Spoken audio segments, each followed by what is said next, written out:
সুপ্রিয় শিক্ষার্থীবৃন্দ, সবাইকে ধন্যবাদ। আমরা গত ক্লাসে রাইট ফর্ম অফ ভার্বস এর 17টি রুল আলোচনা করেছিলাম। আজকে আমরা তৃতীয় পর্বে আমরা 18 থেকে শুরু করব। সেন্টেন্সে যদি to be, having got, to be থাকে অথবা হ্যাভিং থাকে অথবা গট থাকে তাহলে মূল ভার্বের ফার্স্ট পার্টিসিপল ফর্ম বসবে। এখানে হ্যাভিং আছে, আবার এখানে টু বি আছে, অর্থাৎ হ্যাভিং টু বি বা গট যদি কোনো সেন্টেন্সের মধ্যে থাকে তাহলে এই যে মূল ভার্বটা থাকবে ওই মূল ভার্বের ফার্স্ট পার্টিসিপল ফর্ম বসবে। তাহলে সি এর মূল ভার্ব, সি হচ্ছে মূল ভার্ব, এটা ফার্স্ট পার্টিসিপল ফর্ম হচ্ছে সি, স, সিন।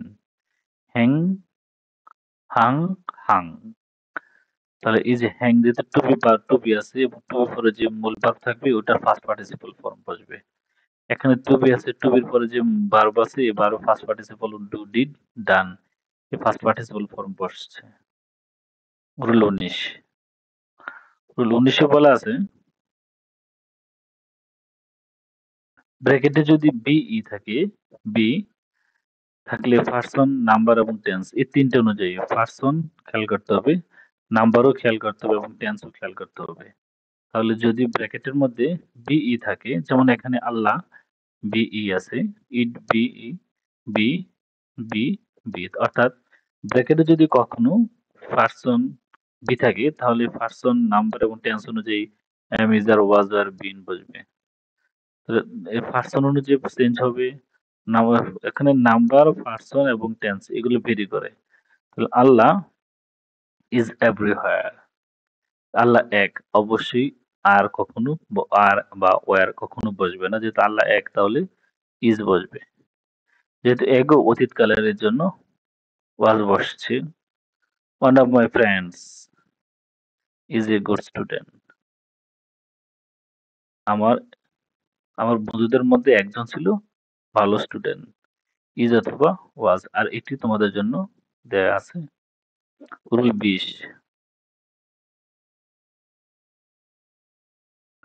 বর্তমানে চলছে এমন কোন কাজ বোঝালে প্রেজেন্ট কন্টিনিউয়াস টেন্স হয়। বর্তমানে চলছে, নাও এই যে বর্তমান, now, now, at this time, at this moment,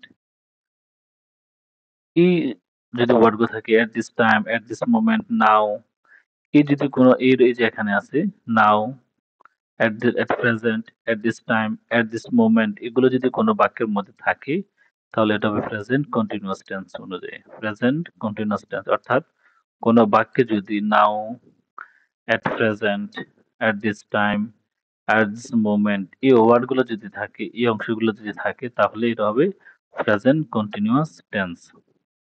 তাহলে এখানে নাও দ্য স্টুডেন্টস সিং, তো এটা প্রেজেন্ট কন্টিনিউয়াস টেন্স হবে। তাহলে যেহেতু অনেক শিক্ষার্থী এই জন্য এটা হবে are plural. Are singing, the now the students are singing the national anthem, এখানে যেহেতু প্লুরাল এর জন্য প্লুরাল ভার্ব বসছে আর, যেহেতু প্রেজেন্ট কন্টিনিউয়াস টেন্স তাহলে আর ওয়াচিং। এখানেও যেহেতু নাও বর্তমানে চলছে এর জন্য প্রেজেন্ট কন্টিনিউয়াস টেন্স অনুযায়ী দে আর ভার্বের সাথে ING, enjoying a song now.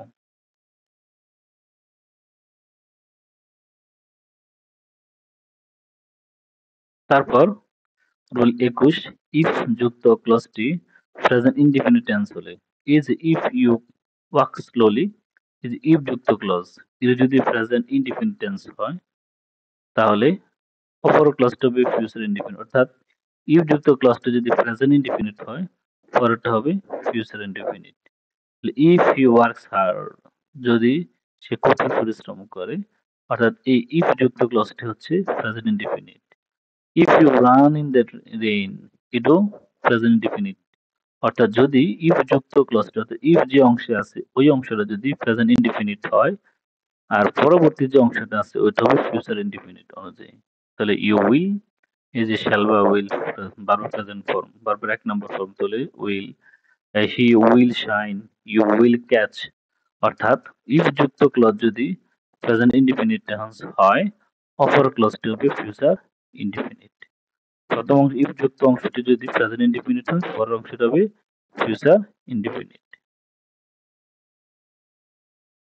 Rule 22, if অথবা হ্যাড যুক্ত ক্লজ, এখানে ইফ আছে, if he requested, if he, if এই যে আছে হ্যাড, ইফ অথবা হ্যাড যুক্ত ক্লজটি হবে যদি ফার্স্ট ইনডিফিনিট টেন্স হলে, তাহলে ইফ অথবা হ্যাড যুক্ত যে ক্লজটা, যে বাক্যের অংশটা আছে ওটা যদি ফার্স্ট ইনডিফিনিট হয়, অপর ক্লজটি সাবজেক্টের পরে উড, কুড, মাইট বসবে। তাহলে অপর অংশ হবে উড অথবা কুড অথবা মাইট এবং ভার্বের প্রেজেন্ট ফর্ম বসবে। উড পরে ভার্বের প্রেজেন্ট ফর্ম বসবে। অর্থাৎ যদি কোনো সেন্টেন্স ইফ অথবা হ্যাড দ্বারা শুরু হয় এবং এই ইফ এবং হ্যাড যুক্ত অংশটি যদি ফার্স্ট ইনডিফিনিট, অর্থাৎ if you requested is a first indefinite, if যুক্ত অংশ রিকোয়েস্টেড, ইফ যুক্ত অংশ ওয়ার, ইফ যুক্ত অংশ ওয়ার, তাহলে এই যে ইফ যুক্ত অংশটি যদি ফার্স্ট ইনডিফিনিট হয়, তাহলে সাবজেক্টের পরে, এই সাবজেক্টের পরে হয় উড অথবা কুড অথবা মাইট বসবে এবং যে ভার্বটা থাকবে ওই ভার্বের প্রেজেন্ট ফর্ম বসবে। তাহলে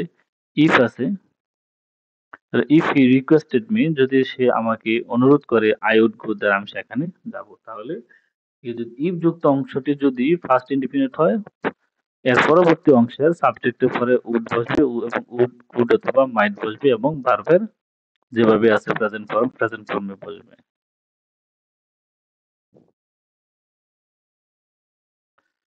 সেন্টেন্সে ইফ অথবা হ্যাড যুক্ত ক্লজটি ফার্স্ট পারফেক্ট, ওই সময় বলছিলাম ফার্স্ট ইনডিফিনিট, এখন বলছে ফার্স্ট পারফেক্ট টেন্স হলে, যদি ইফ যুক্ত অংশ যদি ফার্স্ট পারফেক্ট হয়, অপর অংশে সাবজেক্টের পরে would, have, could have, might have, একটু আগে বলছিলাম খালি উড, কুড, মাইট বসবে, এখন বলছে যে যে না, উড হ্যাভ অথবা কুড হ্যাভ অথবা মাইট হ্যাভ বসবে এবং ভার্বের ফার্স্ট পার্টিসিপল ফর্ম বসবে, ভার্বের ফার্স্ট পার্টিসিপল ফর্ম।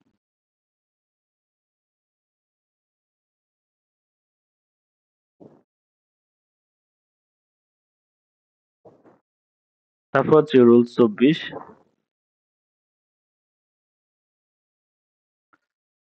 কোন সেন্টেন্সে যদি উইশ থাকে, ফ্যান্সি থাকে, it is time, it is high time, কোন ইট ইজ এ উইশ আছে, ফ্যান্সি আছে, উইশ আছে, ইট ইজ টাইম আছে, অথবা যদি কোনো ইট ইজ হাই টাইম, এগুলো যদি থাকে তাহলে বারবার ফার্স্ট টেন্স হয়। এই যে উইন এর জায়গায় ফার্স্ট টেন্স উইন হয়েছে এবং বি থাকলে ওয়ার হয় এবং এই যে বি আছে, বি থাকলে বসবে ওয়ার। অর্থাৎ কোন সেন্টেন্সে যদি উইশ, কোন সেন্টেন্সে wish, fancy, it is time, it is high time, এগুলো থাকলে ভার্বের যে ভার্ব থাকবে ওই ভার্বটা বসবে ফার্স্ট টেন্সের, যেমন উইন থেকে অন, ফ্লাই থেকে ফ্লিউ। অর্থাৎ যদি wish, fancy, it is time, it is time, it is high time, এগুলো থাকলে ভার্বের ফার্স্ট ফর্ম বসবে এবং যদি কোথাও বি থাকে তাহলে এই যে উইশ আছে এবং বি আছে তার জন্য বসবে কি, ওয়ার বসবে। ইট ইজ টাইম, ওই এখান থেকে ইট ইজ টাইম, এখনই সময়, এই যে এখান থেকে আমরা যে আর it is time, we are, তাহলে এই যে ভার্বটা আছে এই ভার্বের ফার্স্ট টেন্স বসবে, আর্নড, ইডি বসবে, it is high time, we earned our livelihood. তারপর হচ্ছে রুল 25, সেন্টেন্সে যদি অ্যাজ ইফ, অ্যাজ দো থাকে তাহলে বন্ধনী বি এর জায়গায় ওয়্যার বসবে। এই যে অ্যাজ ইফ আছে, কোন সেন্টেন্সে অ্যাজ ইফ আছে অথবা অ্যাজ দো আছে, এই যে অ্যাজ দো, কোন সেন্টেন্সে যদি অ্যাজ ইফ থাকে অথবা অ্যাজ দো থাকে তাহলে যেখানে বি ই থাকবে সেখানে বসবে ওয়্যার, এই যেখানে বি আছে ওয়্যার।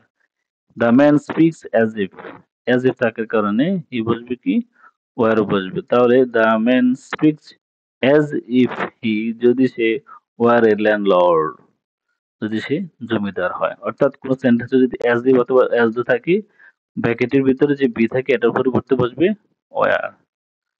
ধন্যবাদ সবাইকে এতক্ষণ সাথে থাকার জন্য। আল্লাহ হাফেজ।